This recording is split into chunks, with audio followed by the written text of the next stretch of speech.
নমস্কাৰ মই ৰঞ্জন চৌধুৰী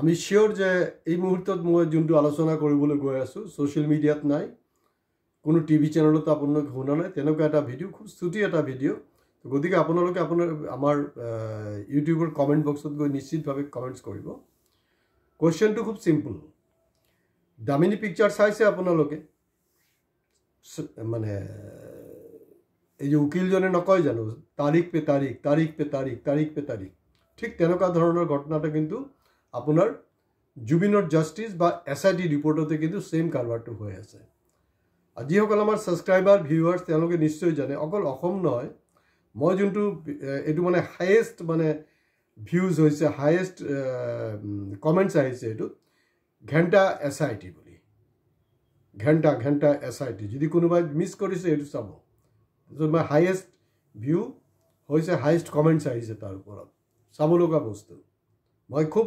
আন্তৰিকতাৰে বস্তুটো কৰিছিলো তো গতিকে এইটো সন্দৰ্ভত মনত পৰিছে যে আজিও তেনেকুৱা এটা হ'বলৈ গৈ আছে আপোনালোকে জানে যে অহাকালি পোষ্ট মিলনৰ কনসাৰ্ট প্ৰগ্ৰাম আছে কোন হয় তেখেত আমেৰিকান পপ সিঙ্গাৰ মোৰ কথাটো খুব সিম্পল মই বাকি কথা নুবুঝো কাৰণ এতিয়া মোৰ মন মগজুত কলে অকল জুবিন হুমাই আছে মই বেলেগ ষ্টৰী কোনো শুনিবলৈ বা চিন্তা কৰিবলৈ মোৰ সময় নাই মই নাভাবো কাৰণ যেতিয়ালৈকে ন্যায় নাপায় সিম্পল কথাটো হ'ল যে এই যে কালি যে বৰখাপাৰা হেৰিত আপোনাৰ অনুষ্ঠানটো হ'ব ষ্টেডিয়ামত এইটো কিন্তু সৰকাৰ আৰামত এভয়েড কৰিব পাৰিলে হয় এনেকুৱা হয়তো এইটো হয়তো তেওঁলোকে এনেকুৱা হেঁচাত আছে যিবিলাক কৰ্পোৰেট মানে মোদীৰ বন্ধু আদানী আম্বানী ইত্যাদি ইত্যাদি তেওঁলোকৰ হেঁচাত হয়তো অসম চৰকাৰে কৰিবলগীয়া বাধ্য হৈছে এনেকুৱা হ'ব পাৰে এইটো মানে মোৰ সিম্পল কথাটো হ'ল যে এইটো আৰামত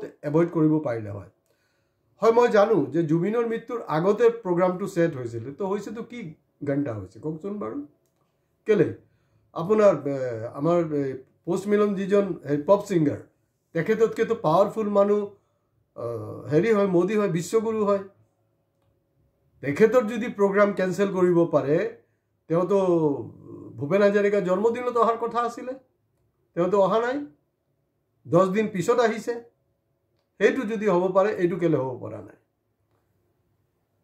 আৰু তাতকে আৰু ডাঙৰ কথাটো হ'ল যে কাৰণ এসআইটি টো কি হয় আমি তাৰ কনসিকুৱেন্স দেখিছো তাৰ জ্বলন্ত উদাহৰণটো হ'ল গৌৰৱ গগৈৰ এসআইটি ৰিপৰ্ট আৰু ইয়াৰ আগত যিবিলাক এসআইটি এইবিলাক মই সেই কাৰণে কৈ আছো সাবস্ক্ৰাইব কৰক এসআইটিৰ ওপৰত কিন্তু মই কেইবাটা এপিসোড কৰিছো এসআইটি কেনেকুৱা মানে বকৱাস হয় বতলা হয় বস্তুটো মই সেইটো প্ৰুফ কৰিছো এতিয়া এসআইটি তো ৰিপৰ্টৰ আমাৰ দৰকাৰ নাই যাতে কোনো ধৰণৰ হেৰি নহয় মানে আইন শৃংখলাৰ মানে হেৰি নহয় অৱনতি নহয় তাৰ কাৰণে 8 তাৰিখটো কৰিলে কি 12 তাৰিখ লৈ গ'ল কাৰণ এইদিনাখন এই কনসাৰ্ট প্ৰগ্ৰাম হ'ব আৰু ৰিপৰ্টও ওলাব কোনো যুক্তি নাইকিয়া বস্তু কাৰণ ইমান ইণ্ডিয়াৰ আটাইতকৈ পাৱাৰফুল মানুহজন অসমৰ মুখ্যমন্ত্ৰী তেওঁ কেলে পৰিস্থিতি সামলিব নোৱাৰিব নিশ্চিতভাৱে পাৰিব নপৰাৰ কোনো কাৰণেই নাই এতিয়া তেওঁ অলৰেডি কৈছে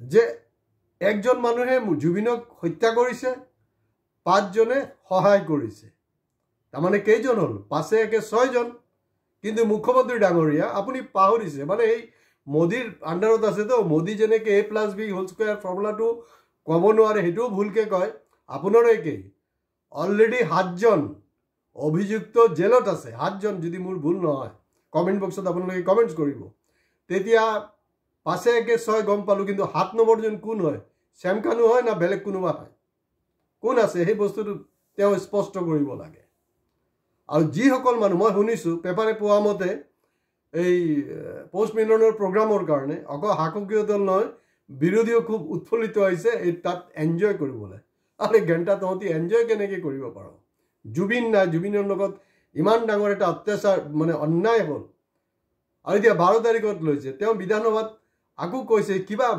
4000 5000 পৃষ্ঠাৰ ৰিপৰ্ট আৰে 4-5000 ৰিপৰ্ট নামৰ 20000 পেজৰ ৰিপৰ্ট হেতুক আমাৰ কি মতলব আছে আমাৰ জুবিনৰ জাষ্টিস লাগে ন্যায় লাগে আৰু এসআইটি ৰিপৰ্ট লাগে আৰু তাতকৈ ডাঙৰ কথা এসআইটি ৰিপৰ্টত এতিয়া কোনো মতলব নাই ইমান পেজৰ কি কৰিম আমি? আমাৰ কোনো কামেই নাই। সিঙ্গল পেজ SIT রিপোর্ট, কারণ অলরেডি মুখ্যমন্ত্রী ডিক্লেয়ার করিয়ে দিলে, খালি নাম কেটাহে কব লাগে, নাম কেটা কোৱা নাই।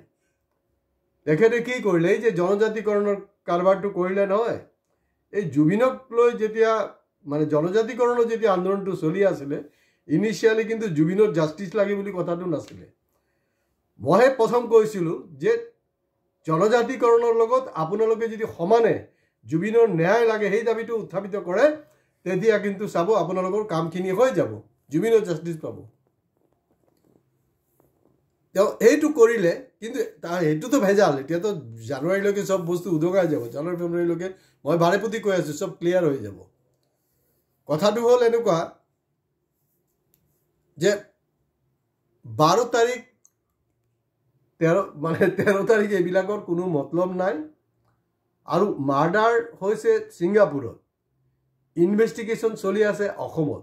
তাৰমানে কথাটো এনেকুৱা হ'ল, পানী পৰিছে চাইনাত আৰু আমি জাপিটো খুলিম অসমত, এইটো কেনেকুৱা কথা? আৰু আপোনালোকে ইতিমধ্যে জানেই, মই কৈছোঁৱে যে আমেৰিকাৰ লগত এই মুহূৰ্তত আমাৰ সম্পৰ্ক ভাল নহয়, ট্ৰেড ৱাৰ এটা চলি আছে।